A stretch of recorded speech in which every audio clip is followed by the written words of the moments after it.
It is just a huge honor for me today to be podcast interviewing Dr. Sonia Chopra. Is a board certified endodontist and founder of Ballantyne Endodontics in Charlotte, North Carolina, where she opened her practice in 2008. Her goal is to help patients understand the why and how of their procedure. She works with her local dental community to host seminars and learning events, and I'm trying to get her to put a seminar on Dental Town someday. And has recently launched an online education forum at soniachopradds.com for general dentists worldwide. Her mission is to share knowledge on perfecting endodontic skills, focusing on thorough diagnosis, delivering compassionate solutions, and considering whole patient care. Dr. Chopra, just think of it's Oprah with a CH, Chopra. Dr. Chopra is a director for the College of Diplomates of the American Board of Endodontics and on the CE committee and the American Association of Endodontists. Thank you so much for coming on the show.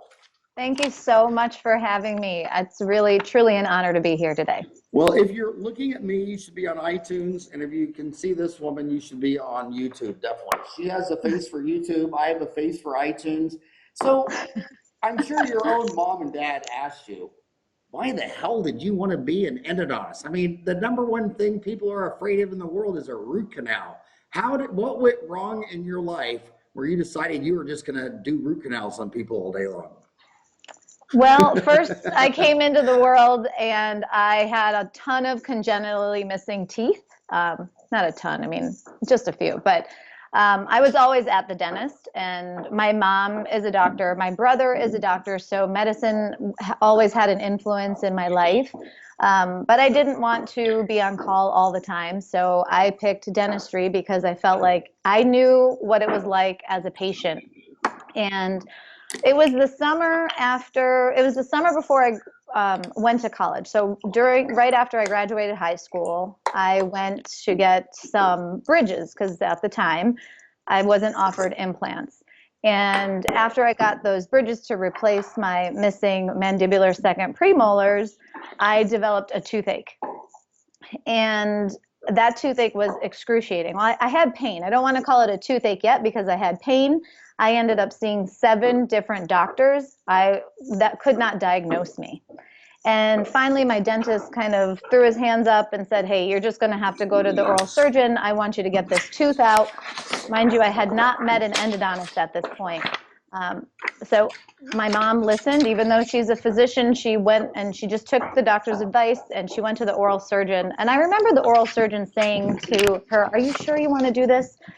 So what they did was they sectioned the bridge that I just had placed and extracted my tooth. And the problem is I still had my toothache. So I was already born without some teeth. Then they extracted a tooth that was the wrong tooth. And then being that my pain went crazy ballistic, I ended up getting some swelling. Finally, I landed in an endodontist chair, and the guy changed my life. He really made me understand everything. The way he educated me through the process was really life-changing for me. And so being through it as a patient, I felt like I had something really to give back to my patients. And so that experience stuck with me as I went through dental school, got into dental school. I kind of walked through the steps and said, hey, what happened? What went wrong? How did this happen to me, and how can I prevent it? And, you know, the crazy part is now that I've been in practice for 10 years in my own endodontic practice, I see my same tooth story every single day in my patients. So, you know, my parents really, they wanted me to study hard, but at a certain point they wanted me to stop. First they were like, no boys, study. And then I did that. And then they changed their mind. They said, oh, okay, now it's time for boys, get married, stop studying. But I didn't listen to them. I wanted to be an endodontist, and I followed my passion. And now I get to do what my endodontist did for me every day for people. So that's my story. That is a beautiful story. Now, is your website for dentists the same one for patients? Is your B2C consumer? What is it? Ballantyne Endo? BallantyneEndo.com is my practice page, But my new page that I just launched, my new website is soniachopradds.com, and that's really an online community for general dentists worldwide where I can share my tips and tricks with people and also really give them a stronger foundation. They already have that foundation from dental school, but as I see, I teach in a general practice residency locally, and I see that these doctors, these dentists that are coming out aren't as ready as I would like them to see, as ready as I'd like them to be, really. And so this has been like a passion that's been building over the years where I can give back and start to teach what I've learned over the 10 years to people who really want some extra help. Well, my homies listening to you right now are 85% chance they're on an hour commute to work, so they can't take notes. So we always take a do the notes. We send what is that called when you send the voice file and they transcription. So we always put a transcription behind the podcast on Dental Town. But what I also do is I retweet my guests to my 25,000 homies that follow me on Twitter. I just retweeted her last tweet. She's at Sonia, Sonia, Chopra, like Oprah with a CH, Chopra, CHOPRADDS. And her last tweet was, "So you're still not using a rubber dam? Despite my recent blog about how important it is during endodontic treatments, I can help make it easier. Click to watch my rubber dam tip." So Sonia, the reason Dentistry Uncensored is a rockin' hot show and is very successful is because I don't talk about anything anybody can agree on. I don't want there's no fluff. I want to go right to your jugular vein. I want to go right to the most controversy. I think the most controversial thing for these young millennials, and that's why I'm trying to do a podcast. I've been doing this, my practice is 31 years old. I'm 56. I got 4 kids. I got more than that in grandkids. So I'm trying to transfer as much knowledge I can to these kids when they come right out of school. Sure. And one of the most stressful things is they'll see someone like you, who's this rockin' hot endodontist, 10 years, board certified, all that, but you had to do your first molar root canal. So if you're under the impression that, well, I can't do a molar root canal because I've never done one, so I got to give it to Sonia because she's board certified and done it for a decade. Then how did you get board certified if you never did a root canal? And so she wants to attempt this molar root canal, but then if she breaks a file or perfs or screws up, then she's afraid if I send it to you, that every time you see me at a dental meeting, you're thinking, you're a bad person doing that molar root canal. You should have sent that to a molar endodontist. So, and this stresses her out. This keeps her up at night. So how do you become a board certified endodontist without ever doing your first molar root canal? How do I live in Charlotte with you? And I want to do some molars, but I want to work with you. How does that work in your mind? Well, first of all, I hope that people think that I'm approachable. I think that's really important. And I encourage people to be vulnerable and ask their questions with me. But I do want people to learn endo in steps. You got to start with the easier ones. You got to start with the anteriors. You got to start with the bicuspids. So you get comfortable with that feeling that goes with endo, with that tactile sensation that goes with endo. But you work yourself up to the molars. And molars they're no joke, and endo is very technique sensitive.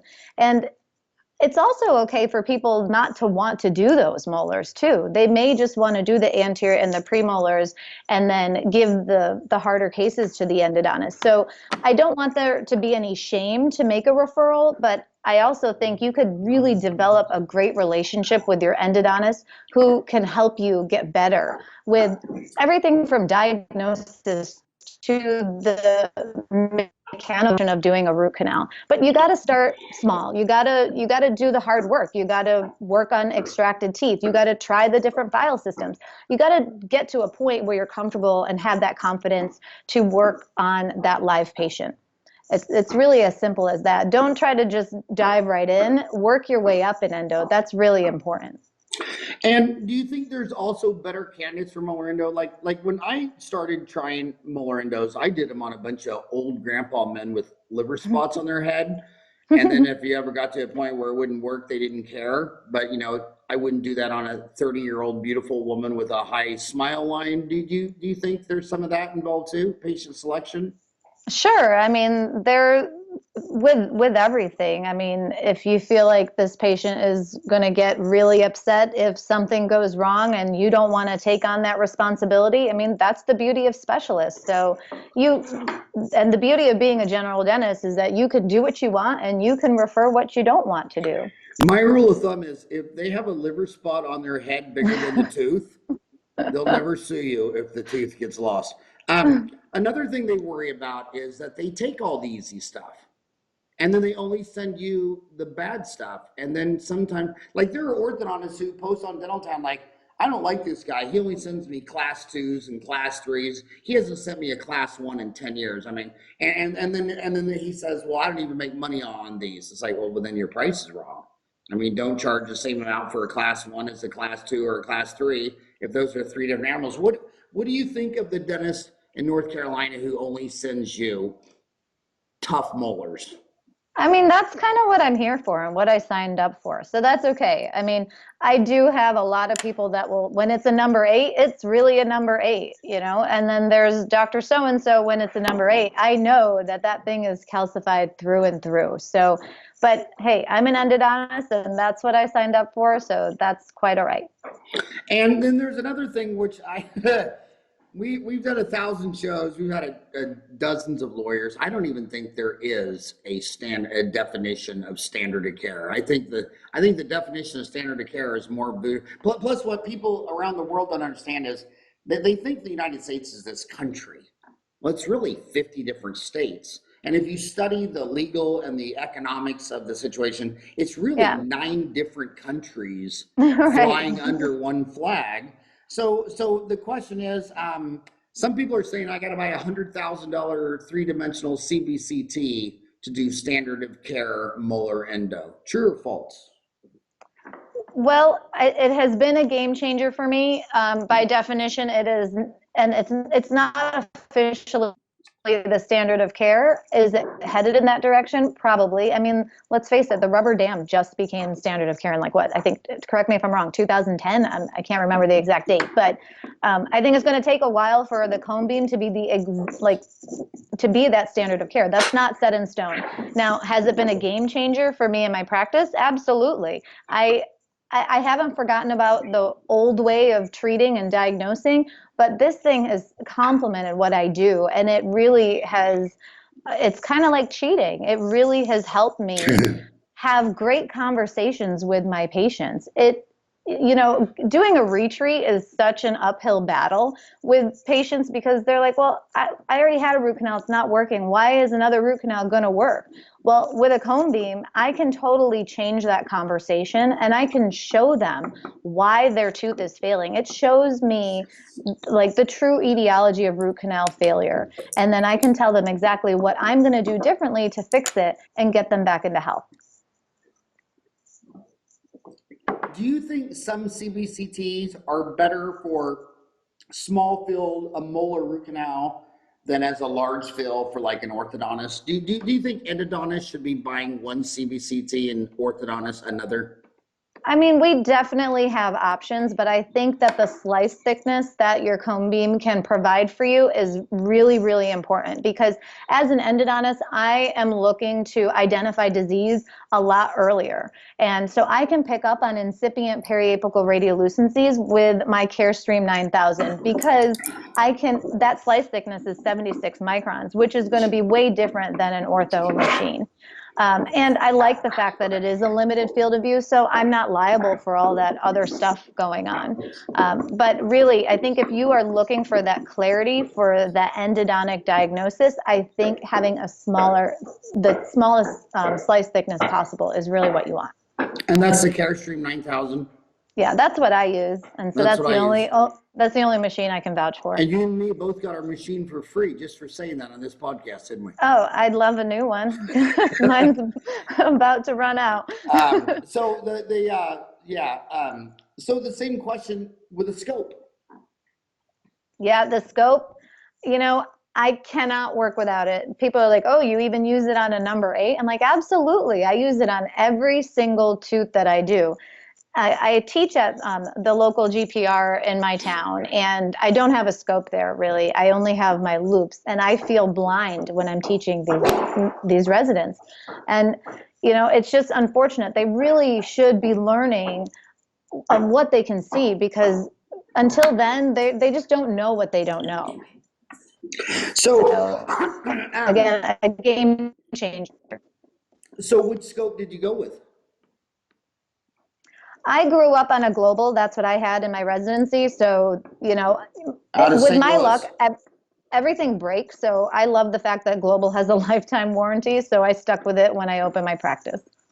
Yeah, so they're out of St. Louis, and then the other one is the Germans, Zeiss. Zeiss, yeah. Zeiss's are great too, but globals work for me, and they've changed since I graduated.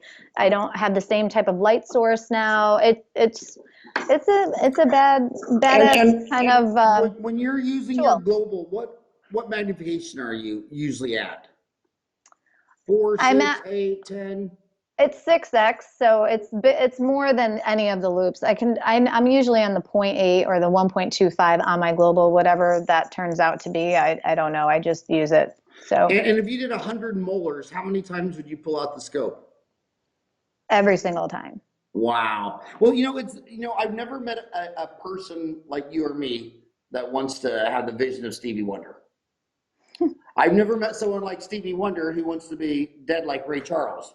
And the easiest way to increase your quality is always just seeing, whether it's loops, scopes, CBCTs. I mean, it's not going to a weekend $4,000 course and getting alphabet soup behind it. It's just seeing. It really is. And if you start with endo in a microscope, you don't even realize what it would do to your restorative game. What I see on margins and stuff with that, it's crazy what I see under the scope. And I would encourage more programs to start implementing that in their dental schools. And then the next thing that's crazy is you hear everybody wet hands is the same. They're all the hygienists, everybody's working on the same patients. So the dentist will have loops and a scope, but none of his staff doesn't. Then you'll hear him complain that his hygienist left his calculus, or the assistant didn't get this cement off the temporary. And it's like, because you have one standard for the doctor and one for the staff. If their hands are wet, they all need loops. And if they don't want to wear loops, there's 4 doors. I tell everybody, my office has 4 doors, and you can leave it by anyone. There's 3,800 dentists in Phoenix. You sure shit don't have to work for me. But when you're in here working on a live patient, you need to see what you're doing. And I would I would never hire Stevie Wonder, and I would never ever let any staff work without loops. And they fought and kicked so hard, especially the ones who were like 30 or 40 when they came into your life. Right. And but now that after a week, they can never go back. In fact, I'm so bad, I have 2 exact pairs of loops, because one day my loops, I dropped them and one of them fogged. And I canceled my schedule. I started working on the patient. I thought, oh my God, I just can't do that. So more controversial. You know what? I have a dream for you. I have a goal. No, you might be able to pull off something that no one's done. So you work for the PR for the American Endodontic Society. No, I'm just on a CE committee. well, I forgot. I've seen your videotapes, and you're on YouTube and all that kind of stuff. But when you Delta Dental, so I just lectured in Florida to some dental insurance convention. It was like 400 people that all work for dental insurance companies. A lot of them were dental directors and all that stuff. And it's so sad, because they have the most information, but they don't trust dentists. I mean, they'll like give you $100,000 a year in insurance money for your patients, and they only hear from you one time a year. It's this letter saying, you guys are horrible and awful, and you didn't cover this plan. And I mean, the CDA, the California Dental Association, I went there once lecturing, and you know what the lecture was next to me? Bill Dickerson, and his lecture was Delta or the Devil. Could you imagine being the CEO of Delta Dental, and you sold $1 billion of dental insurance in California? Not only have they never asked you to speak one time in your life, but they have courses accusing you of being the devil. I mean, it's so dysfunctional. So when I'm with those guys and we're sitting in the bar till 3 o'clock in the morning, they're showing me insurance data, and I say, well, can I post this on Dental Town? Can I write articles on it? And it's no. And they were showing me data that when you endodontists do molar root canals, we're never going to get a definition to agree on endodontists that this has failed, did it not heal Right. up? So they just Right. went with extraction. So when endodontists do a molar root canal in 5 years, 5% are extracted. When a general dentist does a molar root canal, 10%. So that's huge data. But when I talk to the economist of the American Dental Association, who's right up the street from Delta Dental, they're not on good enough terms to share that information. Someone like you could go in there, someone young and fresh and optimistic, and say, we could really learn a lot. Because look at what questions of this set could be answered tomorrow with an algorithm.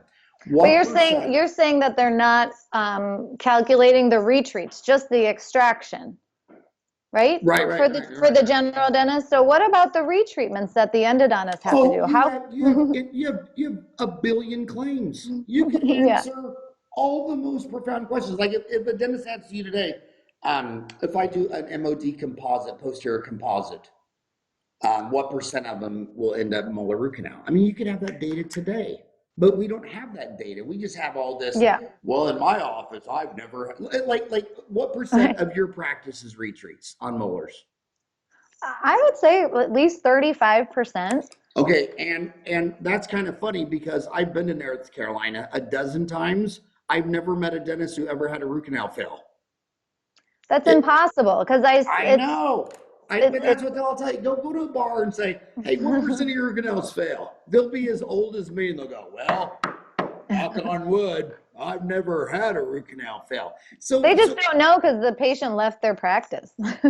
Right. So these insurance companies could answer all those questions for you. Right. They could answer everything if we just got on a good enough. If the American what is it? The AES? The AAE, American Association of Endodontists. The American Association of Endodontists. And do they let Canadians in? Yeah. Oh my gosh. They sure do. American Association, if they could just go to Delta and get that information, because dentists believe things that they'll never believe without. They'll say, well, if you do an MOD amalgam, it'll kill the tooth and crack it.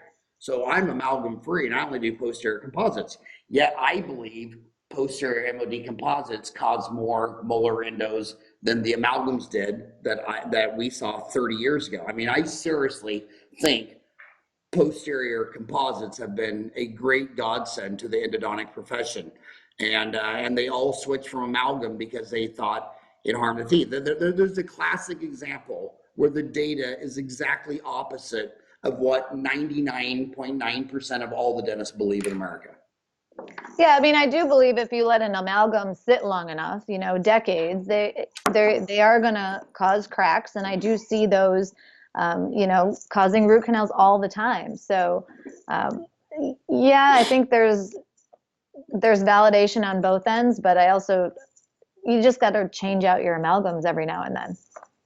I think another thing I like to talk about with endodontists is how come whenever you meet a dentist and they want to talk about endo, they always talk about what you obturate with? Or what file system. And it's like, dude, it's all about bacteria. It's all cleaning and shaping it. And if you found all the canals, which you won't, that's a number one cause of root canal failure. You left a canal in there. And then the ones you did find, you didn't get to the bottom. And then even if you found all the canals that got to the bottom, you probably couldn't have mechanically removed half the infection without, so you need irrigants and you need all these things like that. And their only question is, what do you obturate with? And what they want you to say is that a carrier system, because then I don't have to file it out very much because I can just shove that carrier and it'll go all the way to the apex and it'll look beautiful on on an X-ray. So my question succinctly is, what do you think of carrier-based obturation system? Well, I mean, I think like any other endodontist, I'm not a big fan. I think the theory of it is great, but I do think removing them can be a challenge sometimes, especially if they are wedged in there because the tooth wasn't instrumented enough. But they do have their place. The theory is there, but you got to focus on cleaning the canal before you put that in there, and then it's fine. But I wish people would really focus more on not so much the mechanics of endo. I feel like there's so much lost in the diagnosis and all that comes before you ever pick up a handpiece that we just don't spend enough time on in dental school or when we get out. It's always about what system, what obturation system to use. And that part, you can use just about anything to get the job done, but you have to know what comes before you try to apply that. And I really think that that's what's missing, and that's a lost art. Because if you can just spend a little bit more time with diagnosis, you really can understand how to anesthetize, how to treat your patient, how to medicate your patient with proper pain management, and how to follow up your patient. And that's half the battle. And then, you can just pick one system, one file system, one obturation system, and get good at it and keep getting good at it and not really have to change much there. But you got to understand everything that comes before in order to really perfect your techniques. I want to just keep the controversy going. My goal is to get you to say things that'll get you in so much trouble that after you finish this podcast, you'll have to move to Greenland where they keep telling you. So when I was little, when I graduated from the University of Missouri, Kansas City in 87, there was like 6 full-time board certified endodontists at our school for the class size. Now you see this explosion of private schools. And there's just one private school. I don't want to mention any names. I don't want to get back to Midwestern in Glendale, Arizona, where they have one for the whole school. Well, sometimes they don't even have any. So some schools don't have one. And I think that's a huge problem. It's criminal. They come out of school $500,000 in debt, and they didn't even have a board certified endodontist working with them. I mean, that's how do they get ADA seal of approval? How do they even get accredited? If I could fix the system, I would. It really racks my brain. I'm trying to figure out some solutions, but I mean, we need more live patient care. We cannot graduate from dental school doing only 5 canals. I mean, I think that's ridiculous. I think if that's all you're going to do, you really have to focus on a few things, which is really how to diagnose. Because I mean, I'm telling you, my residents that I teach, when I get them in July and they're fresh out of school, they don't even know what a pulpal and a periapical diagnosis is, and they need to know that before they even open up a tooth. So we really have to nurture that so that they know what they're doing, and before they pick up that handpiece. But if we focus a little bit more on that, because to be honest, you're doing endo more than you think you're doing endo. Our patients are coming to see us because they're in pain. Our patients, whenever you triage your patient, you're doing endo. Whether you're doing the root canal or not, if you're still referring that patient, you're still doing endo. But if you don't know how to where to send your patient, you send them to the oral surgeon instead of the endodontist, your patients are getting upset. Every 3rd patient that I meet is always asking me for a new dentist.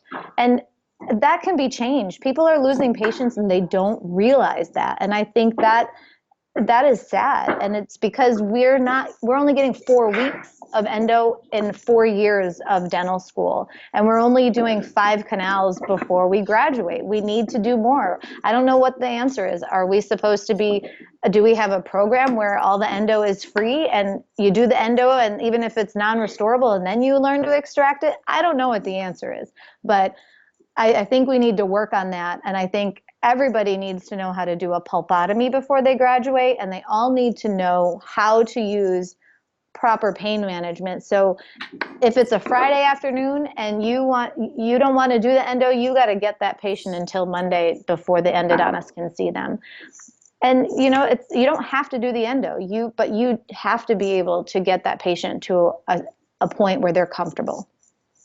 Man, you have so many amazing can of worms. So let's start with just answer. I mean, it is sad because I'll be talking to a local endodontist and like, oh my God, they come out of the dental school right up the street from me.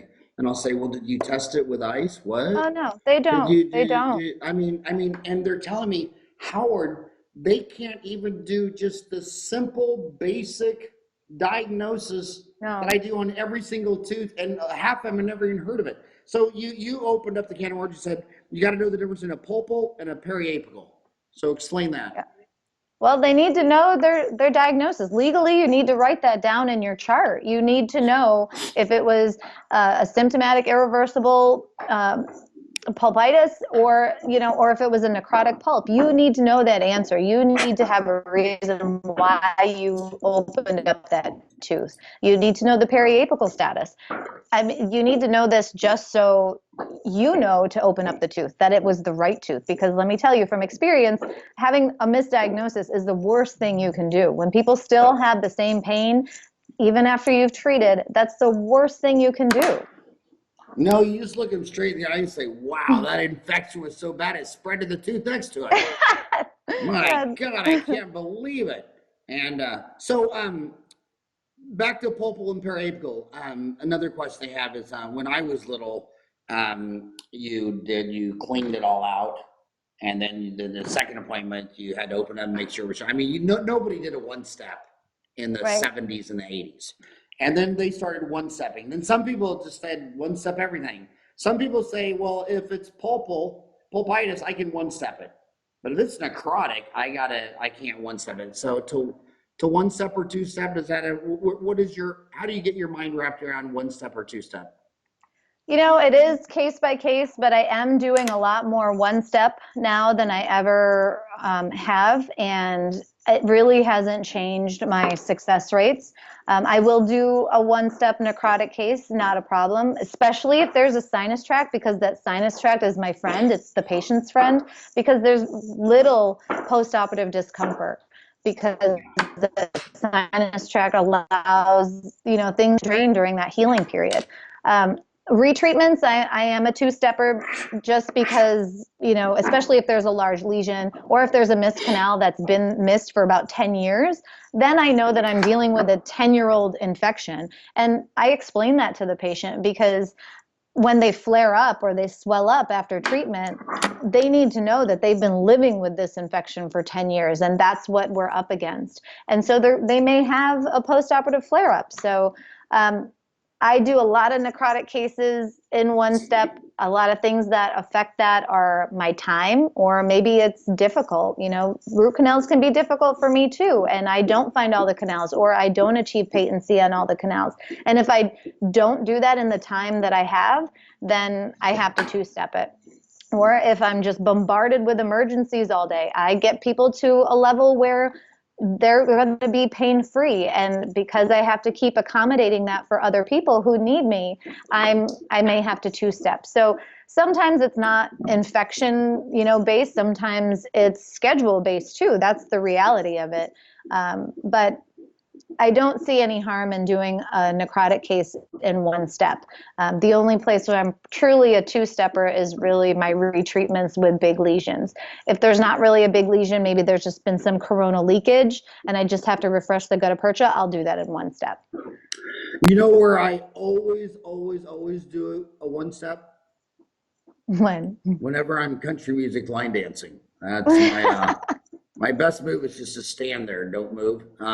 But here's another thing. So we live in I would say in my 31-year career, if they say, well, what has changed the most in dentistry? I would say it was lack of trust from all of society on all the institutions. They don't trust. I mean, my two older sisters are Catholic nuns. The Catholics don't trust the priest. They don't trust the Congress has had 11% approval rating for 20 years. Everyone thinks the politicians are lying. And when I type in, and if you want to know what people think, slowly do the Google the search. Do it letter by letter, because this is hundreds of millions of searches done every hour. And when I type in "do root canals" on Google on my iPhone, first thing, cause cancer. And we have patients coming in that say, do you know what every patient that had cancer have in common? They all had a root canal. Do you hear this in North Carolina? I do hear it a little bit, not as often as I would expect actually, but I do hear it. And when I hear it, I show them, I give them the option. It's totally their choice. It's their body. They can do whatever they want, but I show them some evidence of what is going to happen, especially if they have a lesion. I show them another case that I did and what happens to the body after you do the root canal and how the bone regenerates and how you can save the tooth. Whether it causes cancer or not, I don't feel like that there's enough literature out there to support that, but it's totally up to the patient to make that decision. So you know why we hear it more in Phoenix than you do in North Carolina? Why? Because Phoenix is the Florida of the West. And yeah, it's pretty bad. But there's some famous people, these holistic people, and it's Yep. sad because they want all the root canal teeth extracted, all the Right. mercury amalgams. So let me hold your feet to fire that. So you go to your holistic doctor, and he tells you all your root canals need to be extracted, and all your mercury fillings need to come out. What is you're a board certified endodontist. What do you think of the statement, all your root canals need to be extracted? And what do you think of the statement that all your mercury fillings need to come out? Well, I'll be honest, I tell them it's absurd. I don't really believe it. And as a person who was born without some teeth and, and knows what it's like to not have their own teeth, I kind of give them my own personal experience. And, I wish I had my own teeth back. So it's their choice, but implants aren't the answer either all the time because they can also fail. So they need to make a wise decision. So they need to do the right research. Well, you just walked into a sliding glass door with that last statement, because that was the next thing I'm going for. So these young kids come out of school and they read these ads in dental magazines that say that this implant has a 99.6%, survival rate, success rate. They're always 99 point something. And then she's looking at this root canal and she's thinking, well, someone did the root canal and it failed. And should I retreat it, or should I, quote, fix this with forceps and sunshine and extract the tooth? And 20 years ago, it was, in my opinion, all my friends thought, the lottery was just pull that tooth and place an implant.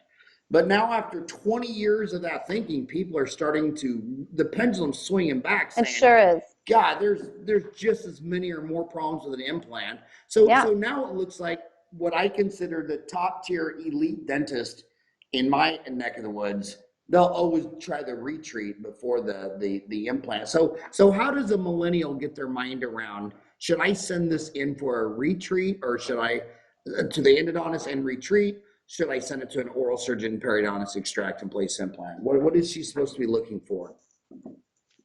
I mean, I really think people need to start thinking, like, what if this was my tooth? What would I do? And if it just means sending them to the endodontist to get a consultation, to, again, maybe use a cone beam to try to find out the true story, the whole tooth story, find out what's going on. I mean, you really cannot judge a book by its cover. I can't tell you how many people think that a tooth is cracked, or, this is a J-shaped radiolucency, or this lesion is way too big, or this patient is just going to have this problem again in 5 years. So let's just take the tooth out and put an implant. You can't think like that anymore. I can tell you from experience, some teeth that the root canals look pristine on the radiograph, and you open it up and it is black inside. It's fully contaminated with bacteria. How? I don't know. It was old bacteria never removed, or is new bacteria getting in? You just can't judge a book by its cover, and you can't look at an x-ray and say, well, this is a J-shaped radiolucency. It could also be a draining sinus tract because of recontamination.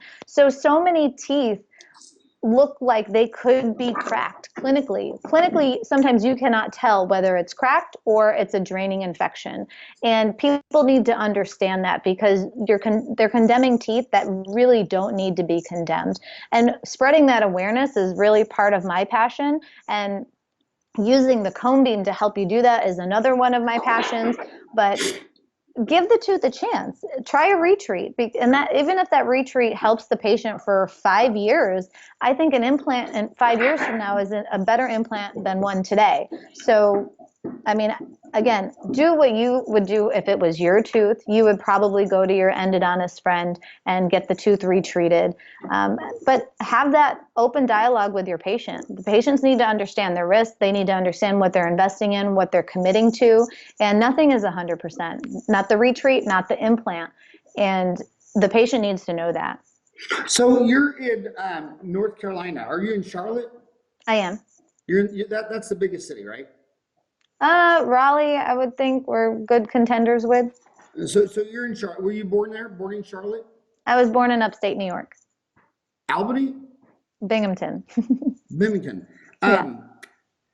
So do you see in Charlotte, North Carolina in 2018, what percent of the dentists are still placing amalgam and what percent have gone to total composite? Oh gosh, I don't know if I can answer that.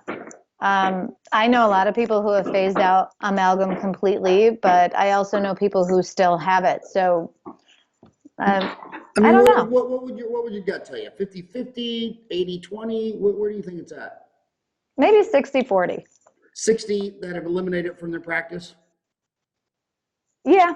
Oh, okay. So I would say more place composites over amalgam. Okay, well, an amalgam is half mercury, and you'll never find mercury in a multivitamin. And the other half is, silver. Look at silver diamine fluoride, antibacterial with the pediatric dentist says. Tin, look at the hygienist using stannous fluoride. Silver, zinc, copper, and tin. Every ingredient in that amalgam is antibacterial.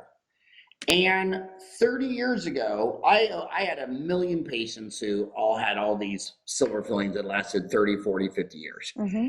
Now you see people that move here and had a posterior composite done and it has recurrent decay and it's 6, 7, 8 years old. But on the amalgam, there would have been like black scuzz underneath it or maybe something soft.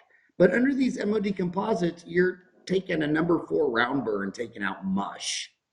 Yeah. I mean, there just seems to be something totally off. I mean, I call it dentistry going the wrong way. In fact, I think the smartest guy in dentistry in my career was Bob Ganley of Ivaclair, who was in upstate New York, where they had outside of Syracuse, right up the street from Amherst. And yeah. He really was probably the director of the cosmetic revolutions. And I've been telling him for 20, 30 years, you made them whiter and brighter and sexier, but god dang, can we have an antibacterial component back in fillings again? And I also see it in gold. All my old dentist friends like me, all of our fillings are gold. Why? Because for some reason, the bacteria just don't like to live under gold. I mean, you can see gold work in my practice. Gold foils done 50 years ago where you can see the open margin between the gold foil, still no recurrent decay. I mean, there'll be these grandmothers with a half mouthful of gold crowns. And when you talk to microbiologists, they say, well, probably the bacteria don't like living under something high energy. Maybe there's, maybe it's like if you walked into a room and every time you touch something, your hair statically went out. I don't know, but it just seems like gold and silver were antibacterial, and the cosmetic revolution has not been very good for longevity. I don't know. I see plenty of decay under amalgam. I mean, I'm ripping those out all the time, and it leads to a necrotic pulp. And I see cracks on the walls as a result because, we're thermocycling and these metal restorations are expanding and contracting, and that is causing some changes in the tooth. So when I see a shallow amalgam and a patient has pain that's diffuse, they don't really know where that's coming from, it's usually that tooth has a crack underneath and there's a lot of schmutz under there too. So that's what I see, but I do see your point with the composite. But if you smooth the insurance companies, if you smooth Delta, they would be able to tell you how many years until that took place. I mean, was the amalgam you seen recurrent decay under, was that 15 years old? Was that? Oh, 5? I mean, it's at least 20 years old. I mean, no question they last. But there comes a time where they should be changed out to something, whether another amalgam or a crown or a composite, whatever that may be. But I do see shallow amalgams cracking teeth a lot. And there's a lot of stuff under there once they excavate. So when people are searching, Google says there's a 1.6 billion websites, half of them are active. And these search algorithms, I mean, like if I just typed in And when you're talking to your patient, you should, before you go in there, you should type in a question slowly just to remember how dumb people are. I just typed in, do women cook? Damn. First thing, get prostate cancer. So when you're talking to someone and they're on Google and their first question is, do women get prostate cancer? I mean, so take me along this road. 30 years ago, the whole media, we were bad because people were in pain. They had cancer, they were dying, and you weren't giving them pain medication and they were going to die anyway. And the dentists and physicians were bad people because they wouldn't give painkillers.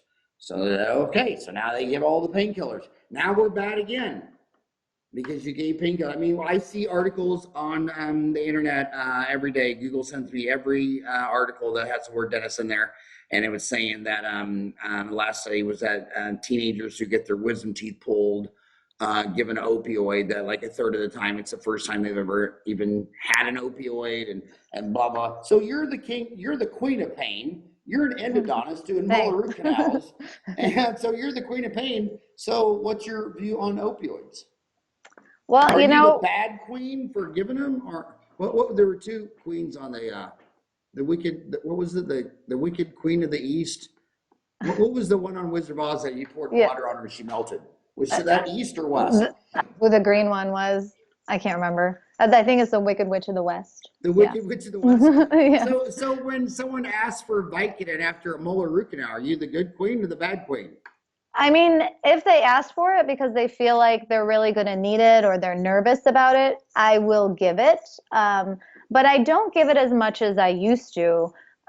Since all these changes and, taking the new opioid courses and all, I've really just tried to focus on using anti-inflammatories and Tylenol together. I don't really need to give a hydrocodone script as much as I used to. I probably was one of those people that gave it out a little bit too often because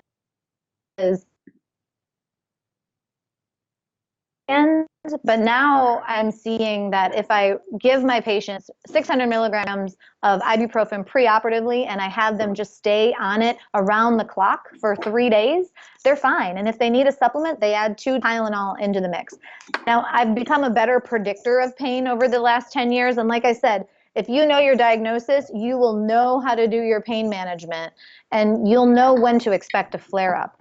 But it's not an infective pain. Sometimes I see that a Medrol dose pack is so much more effective than hydrocodone because they're just super inflamed. And 10% of my patients are going to heal like that. And so I try not to abuse antibiotics and I try not to abuse hydrocodone. But some people, they do want the hydrocodone, and I'm not going to say no. I'm just going to dispense it carefully. I'm going to only give them about 12 tablets, just enough for a few days. Everything's so complex. I mean, nothing's yes, no, right, wrong. I mean, all the oversimplistically stuff has been figured out, but like, go to antibiotics. I mean, first of all, in the opioid crisis, I don't think going to get your wisdom teeth pulled and getting Vicodin is what makes a person a heroin addict. I think a heroin addict is incredibly multifactorial. Like you go to prisons. You go to prisons, like the majority did not finish 12th grade, have a substance abuse issue, and live below the poverty line. Right. So to go in there and say, well, he went and had his wisdom teeth pulled, and that's why he shot up a gun store. No, there's more to the story. I don't think drug addicts are because they got one script Vicodin. And I see some people who have these 100% policies, and whenever you have a policy of 100%, you're not a people person. And I have one guy. The funniest Percocet story I can ever tell you in my life. This is a long time. This is before, this is 30 years ago.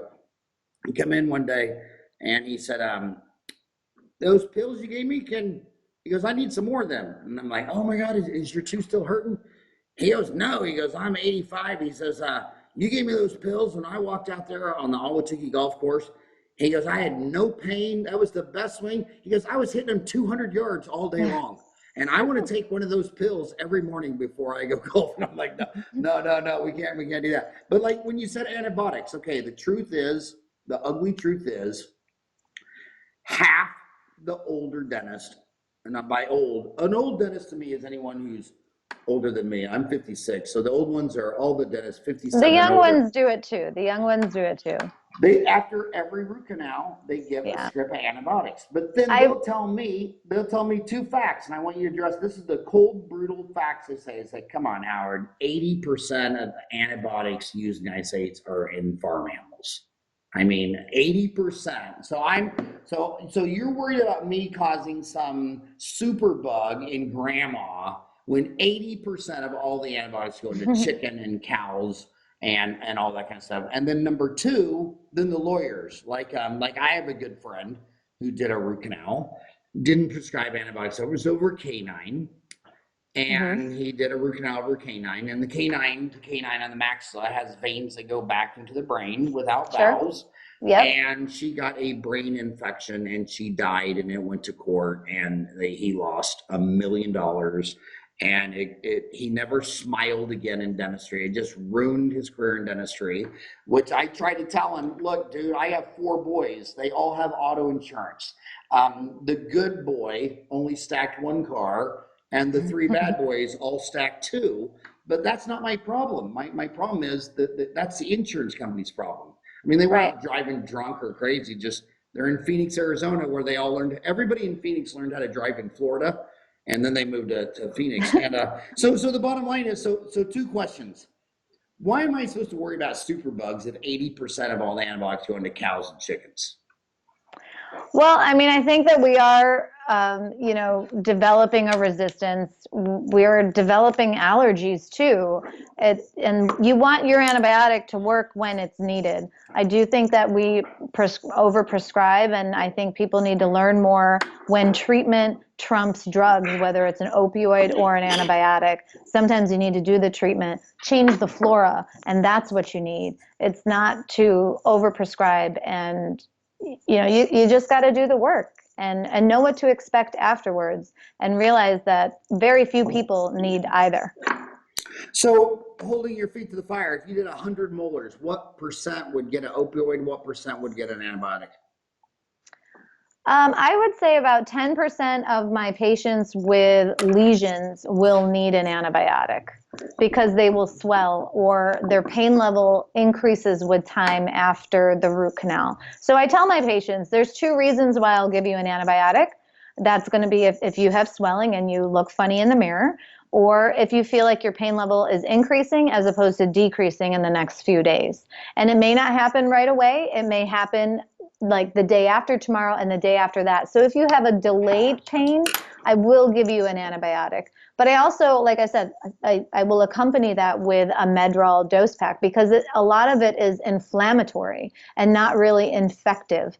So that's what I see really helping my patients. And anytime that I prescribe an antibiotic, I always prescribe a probiotic. A probiotic? I do want to be the good guys. So yes, absolutely. And what probiotic? So I can be a little crunchy granola, and I do eat my organic so that I don't consume those other antibiotics in the animals. But you can use any probiotic really. If you go to like a store like Earth Fare and just go into their health section, if you get a refrigerated active culture, that will work. So I have my particular favorite, but I'm 100% Irish, and so my favorite probiotic is Jameson. I just take a tablespoon of it, and all my flora goes back to. My God, I can't believe we've been already went over an hour. So you have courses on your website, Sonia Chopra, DDS.com. So tell them what they're going to find on your website. Well, right now you're going to find a lot of free resources. I have a lot of videos on there that just talks about, some of my favorite tips and tools. I have a lot of free downloads on there that'll just help you, start the process with better pain management, like my post-op instructions that I have taken, I've redone probably over the last 10 years.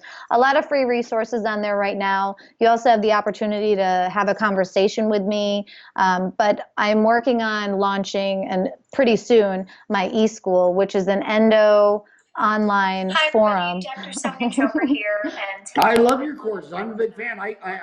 Thank you. I called you to come on this show. You didn't call me. And I sent you an email and you said, quit spamming me, take me off your list. And I said, no, it's not a list. And no, but I swear, I've been doing this for a long time, and the best marketing you can do, like you take on like Pinky Institute. So they have like 6 one-week courses. So what they do, they kind of build a 1-hour online course describing week 1. Lots of people who have teaching institutes will do the best marketing they can do is an online course. Another thing you can do is you can start a thread under endodontics, and all these YouTube videos you have, when you take YouTube and you want to share it, it'll give a link. But if you, the next button over is embed, and you click embed, it's the code. And then when you go to Dentaltown to make a post, there's a little YouTube icon. You hit that YouTube icon, drop it in there. Now your YouTube video is on the endodontic thread. So if you started a thread about, and if you're shy, just say Howard told me to do it.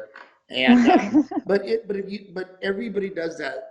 The subscribers to their YouTube channel explodes. If you're teaching online courses, the best thing to do if you teach a course, put 1 hour on the course to build your brand. Warren Buffett says that the reason he owns a third of Coke and will never ever sell, because he said, if I give you $1 billion to go against Coke, well, you need $100 billion of advertising to build the brand name of Coke. So the first thing that's most important for you is your brand.